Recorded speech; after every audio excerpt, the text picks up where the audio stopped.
আসসালামু আলাইকুম। আপনারা কেমন আছেন? নিশ্চয়ই ভালো আছেন। খুব সহজ রেসিপি হলো পটল আলু। পটল আলু রান্না করা একদম সহজ আর সবাই রান্না করতে পারে। পাতিলে একটু তেল, পেঁয়াজ, আদা রসুন বাটা, পরিমাণ মতো হলুদ মরিচ, ধনিয়া জিরে গুঁড়ো দিয়ে একটু কষিয়ে নিলে আর পটল আর আলুটা দিয়ে সুন্দর করে কষিয়ে নিয়ে পানি দিয়ে ঢাকনা করে রাখলে সুন্দর স্বাস্থ্যসম্মত রান্না হয়ে যায়। কারণ অনেক সময় পটল দিয়ে অনেক মানুষে অনেক ভাজা পোড়া করে, সেটা আসলে স্বাস্থ্যসম্মত না। মিম এভাবেই রান্না করে আর ওর রান্না খেতে ভীষণ ভীষণ ভালো লাগে। দূর দূরান্তের দেশ বিদেশের মানুষ ওর হাতের রান্না খেয়ে প্রশংসা করেছে।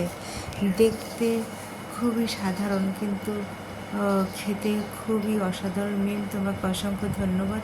অনেক ভালো থাক। আল্লাহ হাফেজ।